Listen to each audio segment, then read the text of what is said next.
নমস্কাৰ বন্ধুসকল, এয়া ৰাতিপুৱা আহাৰ খাবলৈ লৈছো আৰু আজি ৰাতিপুৱা কি আছে আপোনালোকক অকমান দেখুৱাই দিছো বাৰু।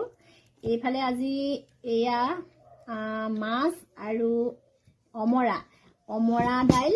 আপোনালোকে বাৰু এনেকে মাছে অমৰা দাইলে খাইছে নাই কমেন্ট এটা কৰিবচোন। আৰু এইফালে আছে এয়া ফ্ৰাই মাছ। তাৰপিছতে এইফালে আছে মাছৰ ডিম আৰু এয়া হৈছে হেৰি মানে এইটো কি অমিতা মান ধনিয়া নহৰু আদা এনেকৈ চাটনি মিক্সাৰ বনাইছিলে দেই। এইফালে অমৰা দাইল আৰু মাছ এনেকৈ বনাইছিলোঁ আৰু তেতিয়াহ'লে খাওঁ। আপোনালোকে খোৱা বোৱা কৰিলে নাই? এইফালে কেমেৰা সন্মুখত মুখে দেখিছে দেই। এইফালে মিষ্টাৰ আৰু খাই আছে মানে ছোৱালী দুজনীয়ে। আৰু এয়া এইটো অমৰা মজা। এইফালে মাছ মজা। আৰু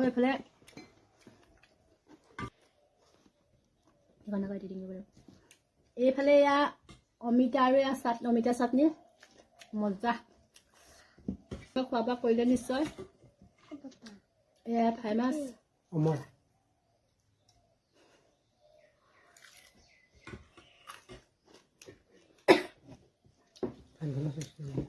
তেতিয়াহ'লে ভিডিঅ'টো আজিলৈ ইমানতে সামৰণি মাৰিছোঁ। আজিলৈ আহোঁ, বাই বাই।